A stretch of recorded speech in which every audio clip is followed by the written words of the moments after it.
নমস্কার বন্ধুরা, মেনকা রান্নাঘরে আপনাদের সবাইকে স্বাগত জানাই।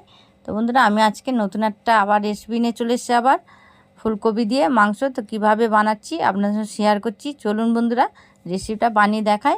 আর সমস্ত বন্ধুদেরকে জানানো হচ্ছে যেন পুরো ভিডিওটা দেখার জন্য অনুরোধ করছি। তো চলুন ভিডিওটা দেখাই। তো আমি এখানে চিকেন নিয়ে নিয়েছি, ভালো করে ধুয়ে পরিষ্কার করে ধুয়ে নিয়েছি। এখানে আলু কেটে নিয়েছি, পেঁয়াজ কেটে নিয়েছি, কাঁচা লঙ্কা নিয়েছি, আর এখানে টমেটো কেটে নিয়েছি একটা। ফুলকপিগুলো সিদ্ধ করে নিয়েছি ভালো করে। এবার ভেজে নেব। ফুলকপিগুলো ভেজে তুলে নিয়েছি, আলুগুলো ভেজে দিয়ে নেব। তো আলুগুলো লাল লাল করে ভেজে তুলে নিলাম।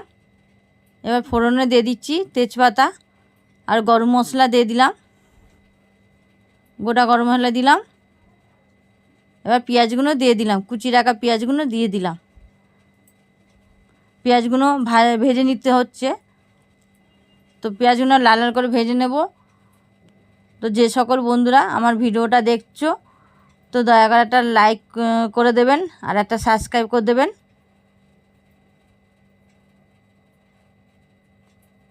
তো মাংসগুলো দিয়ে দিলাম। পেঁয়াজগুলো ভাজা হয়ে গেছে, এবার মাংসগুলো দিয়ে দিলাম। ভালো করে ধুয়ে রেখেছিলাম মাংস পরিষ্কার করে, তো দিয়ে দিলাম।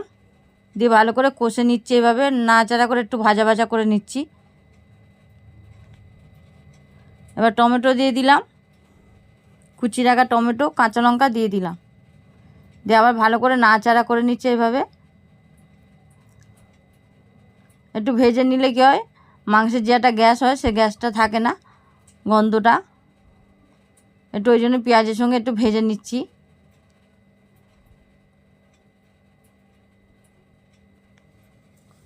এভাবে ভেজে নিলাম। নিয়ে এবার এর মধ্যে আদা রসুন কাঁচা লঙ্কা একসঙ্গে পেস্ট করে রেখেছিলাম, 3 চামচ মতন আদা রসুন কাঁচা লঙ্কা পেস্ট দিয়ে দিলাম। দিয়ে ভালো করে আবার নাড়াচাড়া করে নিচ্ছি মশলাটা দিয়ে। যত ভালো কষবেন তত টেস্টটাও ভালো হবে, মশলা যত কষা হবে। তো এইভাবে দিয়ে ভালো করে কষে নিচ্ছি।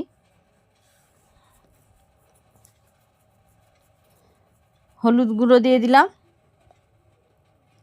কাশ্মীর লঙ্কার গুঁড়ো দিয়ে দিলাম, জিরে গুঁড়ো দিয়ে দিলাম, আর ধনে গুঁড়ো দিয়ে দিলাম। দিয়ে ভালো করে নাড়াচাড়া করে মশলাটা কষে নিচ্ছি। ভিডিওটা ভালো লাগলে একটা সাবস্ক্রাইব করে দেন বন্ধুরা। তো এইভাবে ভালো করে কষে নিতে হবে। মাংস যত কষবেন তত ভালো টেস্ট হবে, তত মশলাটা কষা হবে।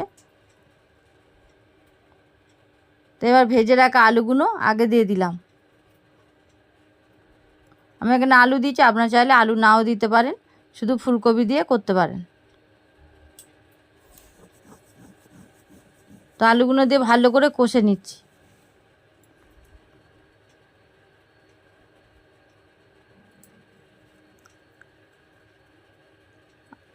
ভালো করে কষছি।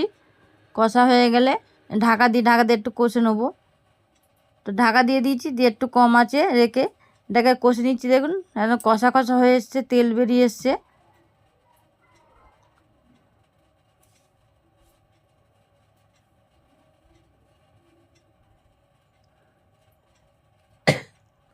এইভাবে ভালো করে কষে নেব।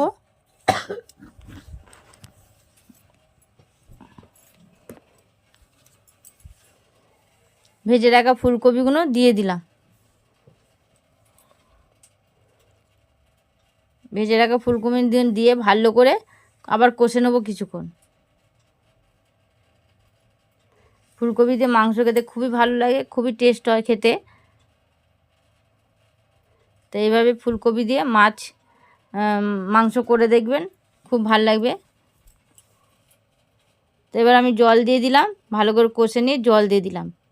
নিয়ে কিছুক্ষণ ফুটতে দেবো জলটা, যাতে ঝোলটা ফুটে যায়।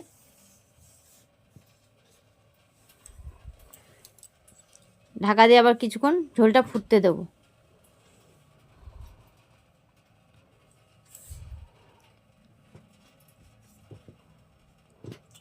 তো নুন দিয়ে দিলাম। এবার প্রথম পেঁয়াজে ভাজার সময় একটু নুন দিয়েছিলাম, দেখানো হয়নি, আবার এখানে একটু নুন দিয়ে দিলাম। স্বাদ মতো নুন দিয়ে দিয়েছি এখানে, দিয়ে আবার নাড়াচাড়া করে নিচ্ছি, নিয়ে আবার কিছুক্ষণ রান্না করে নেব। তো যে সকল বন্ধুরা আমার ভিডিওটা দেখছো, তো দয়া করে একটা সাবস্ক্রাইব করে দেবেন, আর কেমন লাগলো একটা কমেন্টে অবশ্যই জানিয়ে দেবেন, একটা লাইক করে দেবেন। দেখুন আমি রান্নাটা হয়ে গেছে, রেসিপিটা তো আমি নামিয়ে নিয়েছি। তো কেমন লাগলো কমেন্টে অবশ্যই জানিয়ে দেবেন। এখনকার মতন আবার এলাম, নমস্কার।